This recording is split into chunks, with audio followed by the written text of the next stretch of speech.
Welcome to Simply Caroline, a podcast dedicated to women empowerment where we will discuss a bunch of different subjects such as life, parenting, love, business, money, relationships, healing, recovery, addiction, entrepreneurship, and so much more.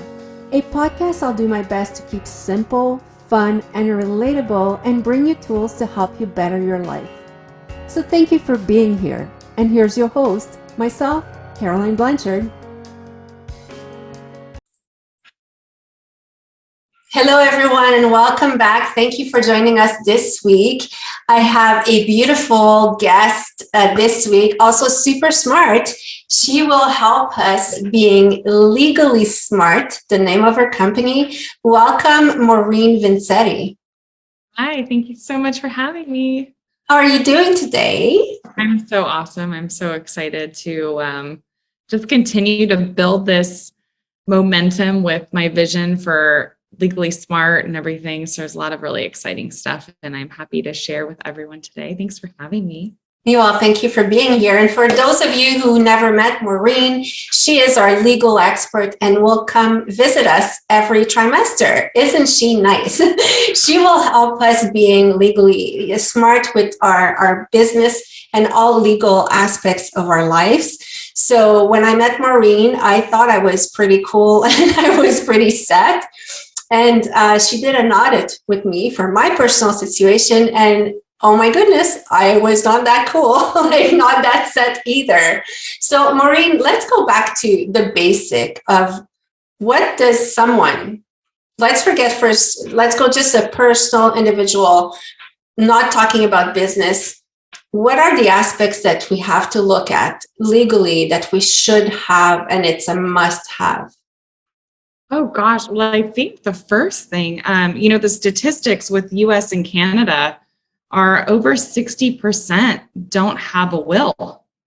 And I was one of those people before 2 years ago, because the story that I made up was, oh, I'm young, I'm single, I don't have any kids, and I think we only think of it as this end of life sort of thing. Like, the time's coming and it's time to get everything in order, basically, so to speak. Unfortunately, we don't want to think about worst case scenarios.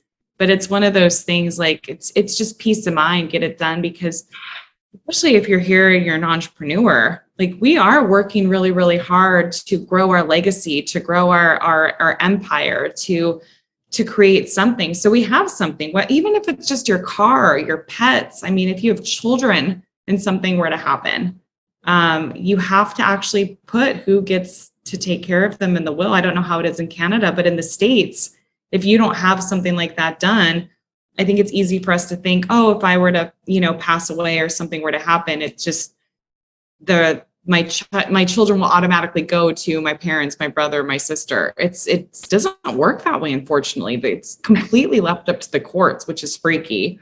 I think the other thing too is one, it's expensive traditionally, unless you use, PPLSI, which is the resource I use for my company. It could be $1,500 to $2,000 a month. I have a much more affordable way for people to get it done, or maybe you have an attorney in the family or some way that you can get it done. And then I think the third reason people put it off too is because it's not fun to deal with. And there's no deadline that forces us to do it. Just like taxes, like who in their right mind is like, oh my gosh, I'm so excited to do my taxes, right? Most of us would probably never do them unless there was a government deadline every year that was just like, all right, get on it. And unfortunately, there's nothing like that exists for legal stuff, either for personal or for business, to kind of force us to actually deal with those things that maybe aren't the most fun or comfortable to really think about and navigate. So I think those are the reasons why people put it off, but it is so important for everyone to have a basic will done or estate planning. And I think you're absolutely right, because I've put mine off for the longest time. We did one, my husband and I, when we bought the house, because then there was a big asset to leave. But it's true that it's not a fun thing to do. And yes, for a while you think I'm too young for that. Why would I do it? But for me, what clicked the most about doing my will was exactly what you said about kids' custody. We assume that it's so simple, but if you haven't arranged that before, you can leave a big fight behind you, like who knows what's going to happen, you don't know, but having it planned is just like so much easier for people that are left with with all of this to deal with. And what do you like, how often do you suggest we update our will or annually? That's a great question. Annually or with any major life events, so if you're just like you just said, purchase of a home or moving state. So I just moved from California to Florida end of 2021.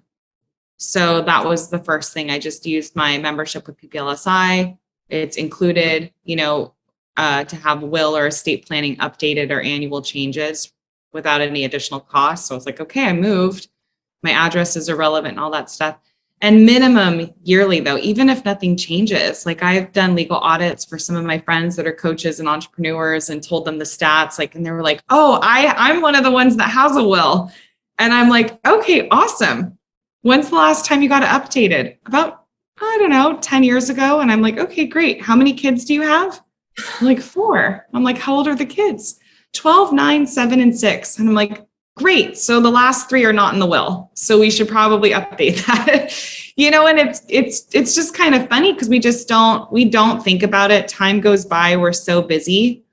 And so I like to tell people it's just one of those things. If you can just put it into your to-dos, just like when you're getting your taxes done every year, have your attorneys that you have access to, just do your annual update. Has anything changed? Have your assets changed? Have you moved? Any life events?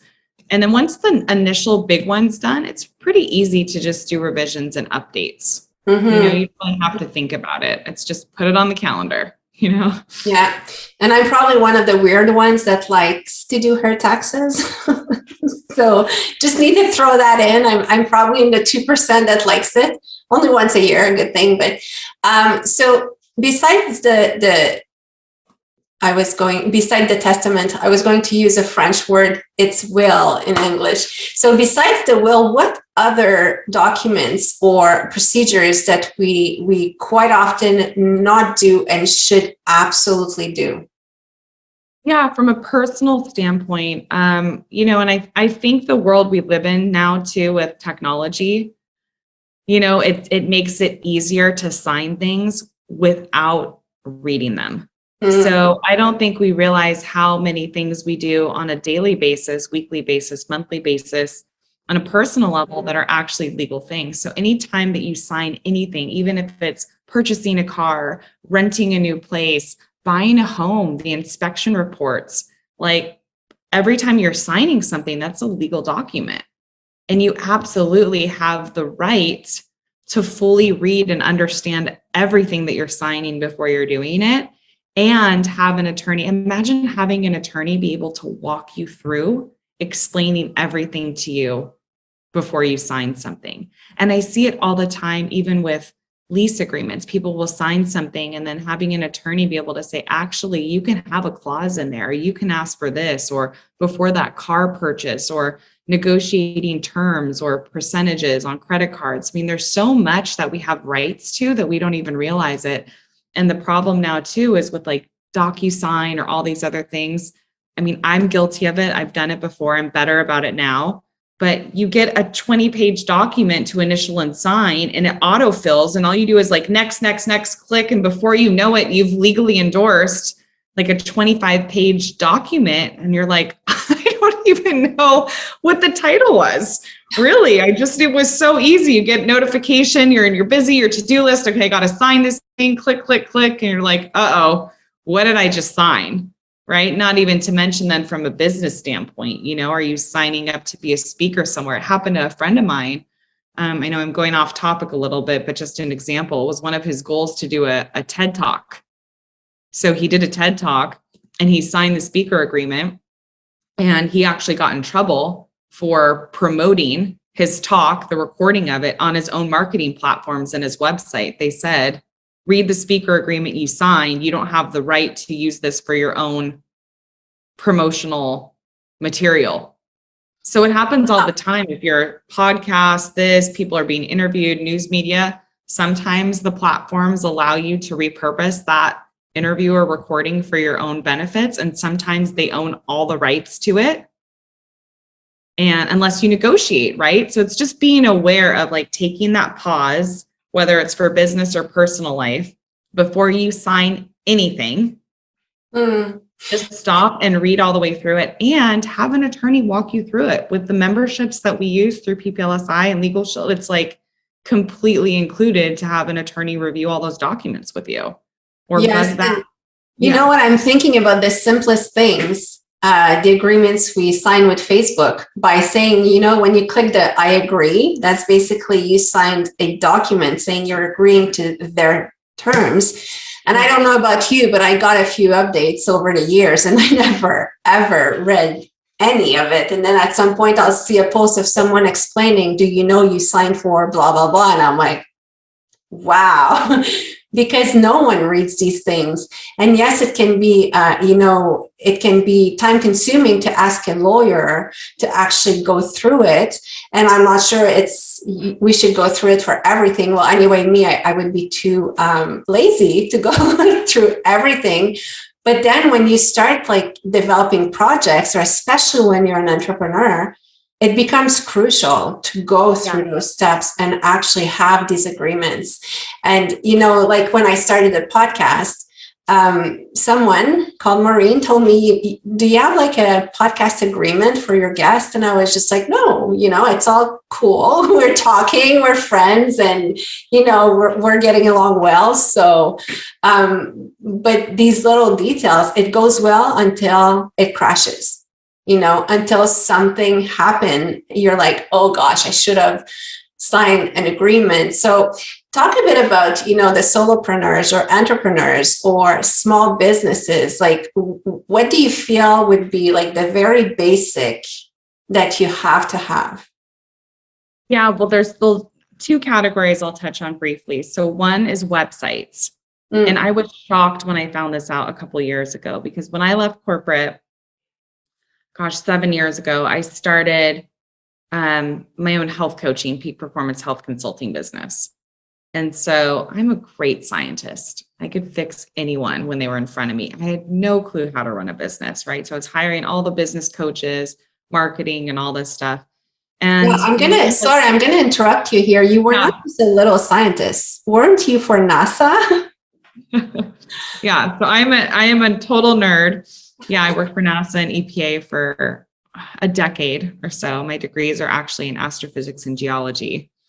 So I did a 3-year moon rock research job for NASA with Apollo 14, 15, and 17 samples. We were trying to figure out how quickly the moon split off from the Earth in the early formation of the solar system, and how quickly the rock layers cooled and differentiated. So if you are still paying attention, congratulations. Yes. Lost a little. That was a mouthful. Yeah. And, but yeah, so I mean, how that benefits you guys, I guess, is my brain is, I need to chase everything down a research rabbit hole, you know? So now it's just all things legal. It's just, I have to go and go and go and research and research and research. So I figured out all the things that we need to do as coaches and entrepreneurs, because I am one of you guys. And I found out all these things by stalking attorneys. And it was like one of the major things I found out about was, they said, did you know that it's illegal to not have a privacy policy on any opt-in page, landing page, or website, or it's finable by $2,500 per person who clicks? And immediately my heart sank and I thought, oh my gosh, I flashed back to the Health Reboot series, which was an online summit I did 5 years ago, where I collected 4,000 emails, interviewed 25 guest speakers, you know, experts. And I know for sure there was no privacy policy on the bottom of that lead page's opt-in page. But again, I hired a VA to create that. So I think there's a lot of just trust, because no one knows a lot of these things that isn't in their zone of expertise, right? So we hire the funnel maker, we hire the copywriter, we hire the business coach. We hire the web developer, but then I think we make the mistake, we make a lot of assumptions that they know the legal things. And so I've been able to go back now into a lot of my friends that are the business coaches, the web developers and the VAs, and tell them, hey, be aware of the privacy policy requirement on this. And they were like, wow, thank you. Delta actually just got fined $37 million for not having an adequate privacy policy on the bottom of one of their web pages. Holy smokes. So it's little things like that. I think when we're first starting out as coaches, entrepreneurs, solopreneurs, we think I'm not big enough yet to need legal. And the opposite is true. It doesn't matter if we're just starting. So I like to call it the new Are You Legally Protected quiz, which the link will be, you guys can take it, right? If you're just starting your business, your quiz results will be Stardust, meaning you're just like, yes, it's all the NASA geology puns, right? Working on the scientist. But it means like your business is not really solid yet. You've had no paying clients, but you have the vision to create something. And it will lead you right down what things you can legally do now and need to start thinking about as Stardust, as it's first forming, versus the person that's already 6-7 figures. We always need legal things. It's just which types of things are going to support us, regardless of what stage we're at in our business. And if you think about big corporations like Nike or any big company, they never in a million years would think about running anything out into the public without putting it through their legal department first. They all have in-house counsel on retainer. So part of the companies that I'm affiliated with, which I love, it gives us the opportunity to basically, as an individual or a sole proprietor or solopreneur, have that same sort of in-house counsel on retainer for a low monthly fee membership. So it's just like we have Zoom, just like we have all these other things.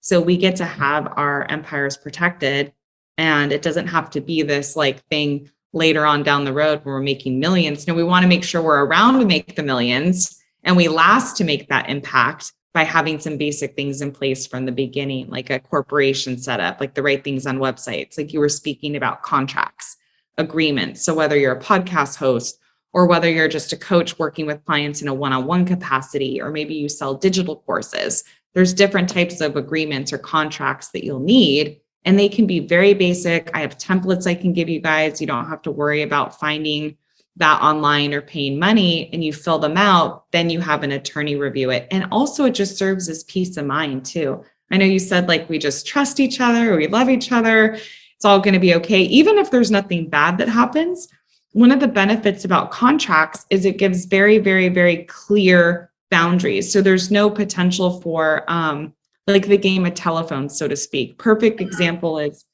about 4 years ago, I spent $10,000 on someone that was going to put together like a webinar platform or some sort of copy for me for my health coaching to get clients. And I didn't even know enough about that to really know what questions to ask. I just know I trusted him. He was a colleague of mine. He said, I can help you. He sent me a PayPal invoice for $10,000 to create what we had talked about on the phone. I used my business credit card. I paid in full. And then immediately after, I was like, I don't even know what the deliverables are and what time frame. Like I kind of started to get anxiety, not that I didn't trust him. I just had nothing to like look at for myself to try to fully understand like what it was I even paid for and what I was getting. But with contracts, even if it's one-on-one coaching, it's like, how long's the program? How much are they paying? Is it one call with you every week? Is it unlimited support via email? So it's just both parties know exactly what exactly is being given. And then two, if you're the business owner and you're offering something high ticket, think about when you've been on the receiving end or you're paying someone a lot of money, when you get a contract to sign, for me, it's like, wow, they know what they're doing. They're professional. They have a business. It's almost peace of mind for the customer. Mm-hmm. And yes, you can make it pretty. You can put it in Canva with your logo. It doesn't have to be boring. But really, like contracts are a win-win-win all the way around for everyone. Absolutely. And you know what? I'll ask you a weird question here. But because like right now, when we think about all that, we think big corporations or, bigger businesses. But for a small business, like let's say, like me, I deal with a lot of people that I actually know. And I know that it becomes uncomfortable to say, I'll send you a contract, you know, or can you please sign this? What do you say about that? Like, how do you go over that in your head? Yeah. And I would say it's how you want to empower the person signing it when you send it, right? Because yes, if without maybe context, it definitely can make the person on the receiving end, especially if you are friends, feel like, oh gosh, do they not trust me? Do they think I'm going to screw them over or sue them? So if you reframe it and say, I'm so excited to work with you, and I'm actually going to send you a contract that we're both going to sign because I want to make sure that you know exactly what to expect from our time together, exactly what you're going to get from me, exactly, you know, the time frame. I want to make sure we just have everything mapped out for, you know, this journey we're going to go on together so that you know, there's no surprises and, you know, you can be prepared, right? So when you're going back to like, this is empowering them, you know, they know when the payment, whatever it is, whatever the content is, but something like this has nothing to do with not trusting. This is so like, I'm also on the hook, right? We're both signing it. Mm-hmm. You know exactly what to expect from me as we go on this journey together. And when you send a contract to someone, if you're the provider, should you sign it first or second? It doesn't matter. Like a lot of times it depends on, I use HelloSign. I'm not affiliated with them at all. It's worked for me. I've had it since I started my health coaching business and I think it still works great. So depending on the type of contracts I'm having people sign, like I still do, I don't promote my peak performance health consulting business anymore because I'm so obsessed with Legally Smart now, but I still get referrals once in a while. So I have a family I'm working with right now. So I was like, uploading their contract and stuff that they all signed and I signed. So you can, the contract's not complete until everyone has signed, and it doesn't necessarily matter the order because it CCs everyone that needs to sign the legal document. Awesome. So I think as long as everyone is signed and it's dated, I don't think the order really matters. Good. Yeah. And I'm glad that you answered that because, you know, I'm from the generation that it was about trust. Contracts were going with trust. So it was just like my handshake is my word. But, you know, 2022, that doesn't work anymore. Well, and I think, right, if we go back down to, okay, yes, contracts, there's a trust component there for sure, but that isn't the only thing that contracts provide. So if you more think of a contract as, you know, a business plan, so to speak, like when you're a business owner, you create a business plan. It's what's the vision of the business? What's the mission? What are, you know, the long-term goals? Who is it going to serve? And then everything else that goes in to really, it's the roadmap of that business. You want to think about a contract as the same way. It's a roadmap of your one-on-one journey with that client or a roadmap of the joint ventureship, right? So it's all the really fun details in there of what are they going to get out of it? What's the end result? So in my contracts, yes, there's the legalese part in it where it's liabilities, disclaimer, and all that stuff that the attorneys word and populate in those templates. But in the front end of that is where you can have fun with it. Is it a 3-month journey, 6-month? What's the payment plan? What do they get? What bonuses? Like, and then you can even customize it. What are the end results? Like, this is all about their journey of what they're signing up for, kind of like their itinerary with you. If they're going on a trip, what's the 7-day cruise itinerary look like? What are all the fun things? What do they get for their time with you and what they're paying for? You know, so really taking trust out of the equation because it's more just, I think it's clear boundaries. It's setting the intention. It's what is the program? What are the results? What are the deadlines? What can they expect from you? And then as a business owner who's really passionate about their business, it's your job to over deliver and to blow their socks off, right? So everything that is written down on the contract that you say, this is what I'm going to provide for you for our time together and your investment. And then in your brain, know that you're just going to over deliver way beyond that. So they have an amazing experience. And then it's really not even about trust anymore. It's about you serving them and using the gifts that God's called you to use, in that capacity, and why you started your business in the first place. Awesome. Yes. And it can almost become your marketing as well. As you were talking, I was seeing that like it can be a piece of your marketing as well. So that's, we talked about contracts. Another big part of an entrepreneur quite often is social media. Let's talk about social media a little, because I know you have quite the stories. And, you suggested me to take this component of what you have to offer that actually goes through your social media and cleans it for you and also verifies if you're kosher. So go ahead. Yeah. One of the products that I use and have learned to love does just that. It does like a reputation management scan, I guess is what it's called, for lack of better words.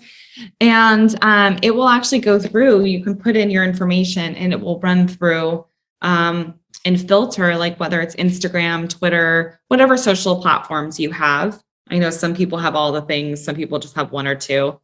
And it will go back and flag things, whether it's like profanity, nudity, slander. Sometimes it flags incorrectly. And I was actually shocked. I went through mine because I'm very careful on social media. I don't really use it for personal. It's very, at least now, kind of PC above board, and is really just for me networking and branding. But it went back like 10 years ago, and there were some F-bombs that I had dropped in some comments. And I was like, whoa, I don't know what's going on with me that day, And, as a almost 39-year-old woman, I'd like to think that I am a different version of myself than when I was in my, mid 20s. And so it was interesting to just kind of see it go that far back and give me the opportunity to maybe remove some pictures or delete some comments that are just no longer a reflection of where I'm at in my life right now and who I really want to show up in the world as, and who, where I really feel like my integrity is now, especially in alignment with my branding and as a leader and someone that, is trying to be more and more like Christ every day and inspire and lead other people. So that was a great thing to do. And then also to monitor social media accounts. So my Instagram account was taken from me last year. It was hacked. I still never got it back. And I actually have been using the attorneys in the last few weeks to actually write a letter on my behalf to Instagram to actually shut that account down, because I never got a hold of it again. And they were pretending to be me, posting as me, messaging people, pretending I made all this money Bitcoin mining, running they photoshopped a picture of me on a Cash App and said, I think they've taken about $8,000 from friends and family of mine so far, thinking it was me, and Cash Apping this Cash App like a couple $100 for a holiday giveaway that they thought that they were going to get more back. And so I know Dave Ramsey said like stupid tax. I feel like I paid stupid tax because I had access to that same software platform that would have monitored my social media, but I was only doing like, credit, social security number, passport, emails, credit cards. And I just never took the time to do the social media. Again, thinking, oh, that won't happen to me. I know people get hacked, no big deal. Of course it did. Great opportunity for me to grow my business though and market better for personal experience. But it's important to do those things too. So with us being, influencers now and everything moving online, and especially with technology and after COVID, I mean, we do everything now from our computers and our smartphones. So it's no longer just needing us to think about identity theft in the terms of credit or social security, or what's it called in Canada, social insurance number or something. Yes. So monitoring that stuff's important, but it's so much beyond that now. Really think about, we all need to monitor our entire digital fingerprint. Basically, we have a digital DNA now. Yes. Everywhere that we show up online, and our kids, our information, our reputation, it's gold now, like, especially as an entrepreneur, like your reputation is everything. Yes. So. And I've heard it from a few different people actually losing their Instagram account or their Facebook account.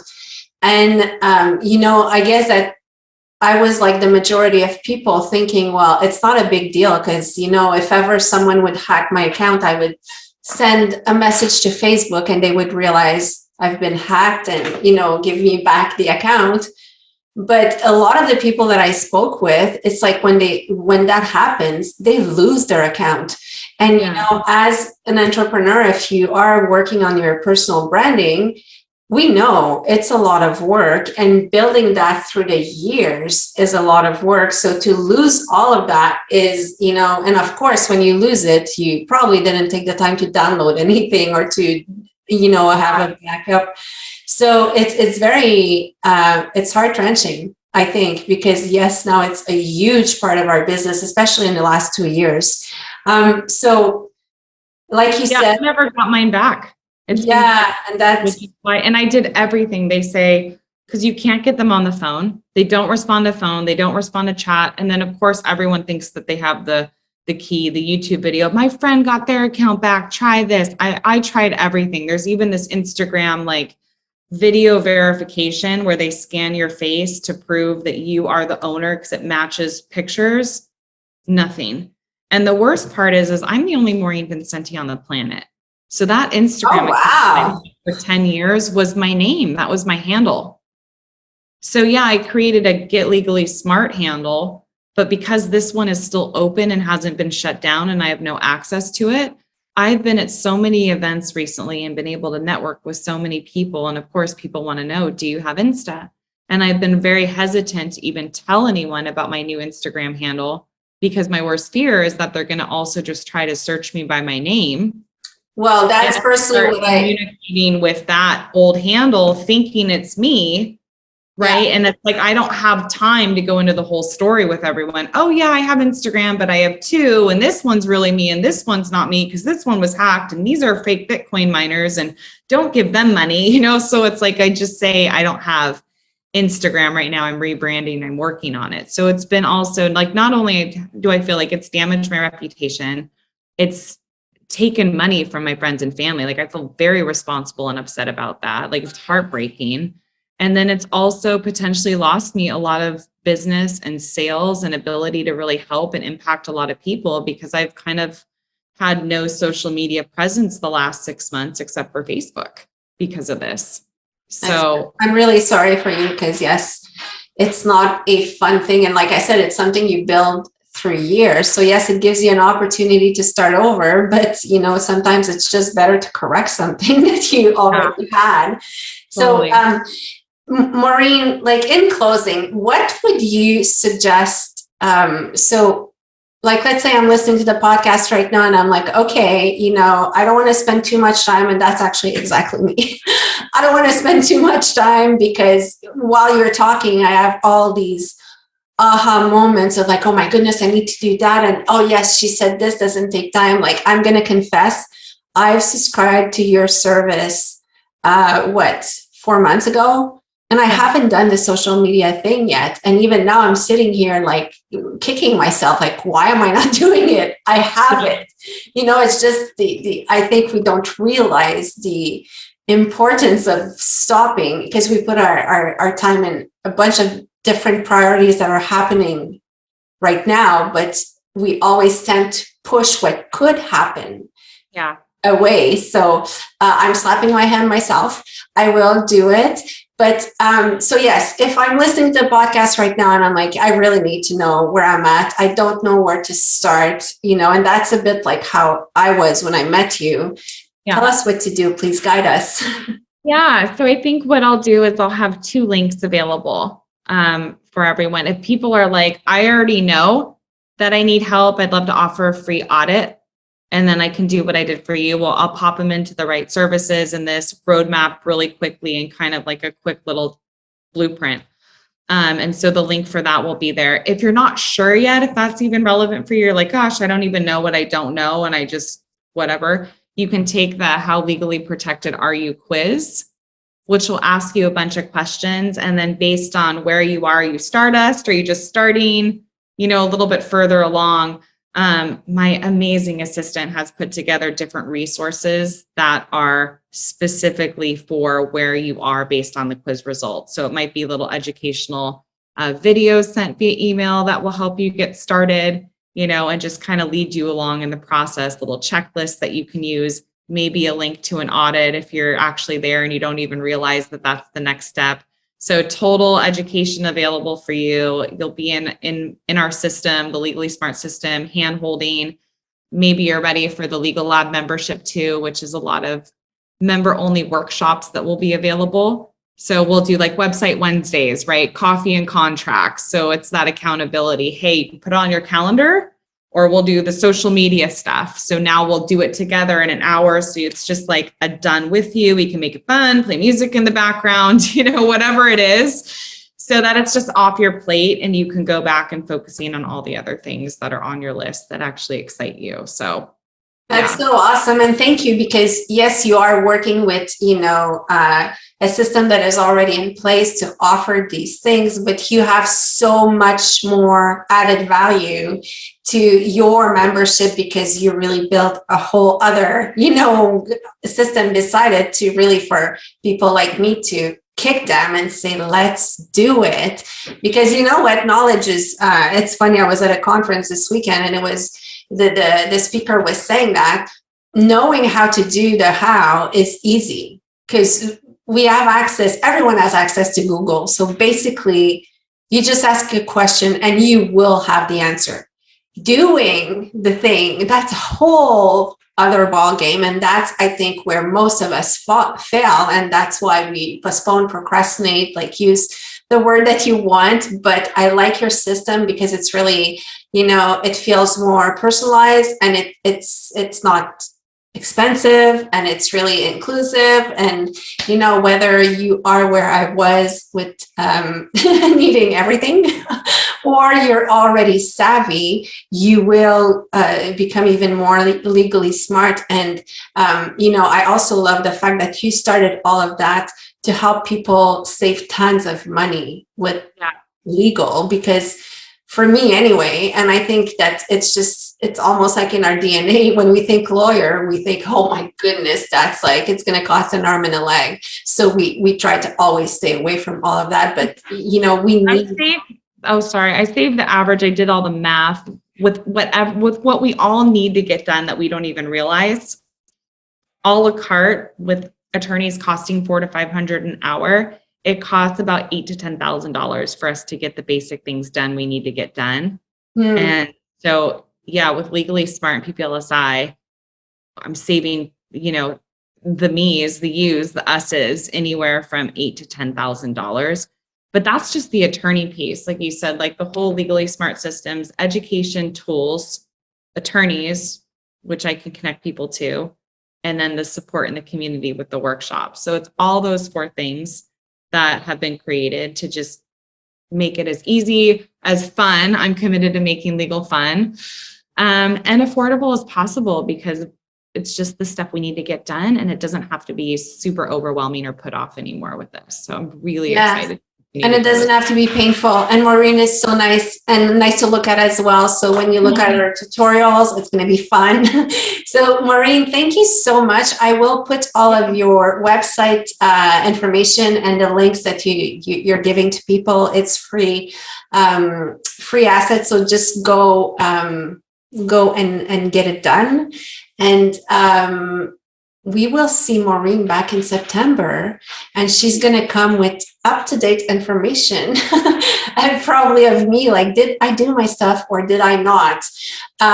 So I just threw myself under the bus here alone. So by September, I have to do everything done, people. Maureen, thank you so much for being here today. I appreciate you a lot. And everyone else, thank you so much for being here today again. I appreciate you. If you have any comments or suggestions, please send them at info@simplycaroline.com and I will read them all. So thank you. Thank you. Bye, everyone. Bye.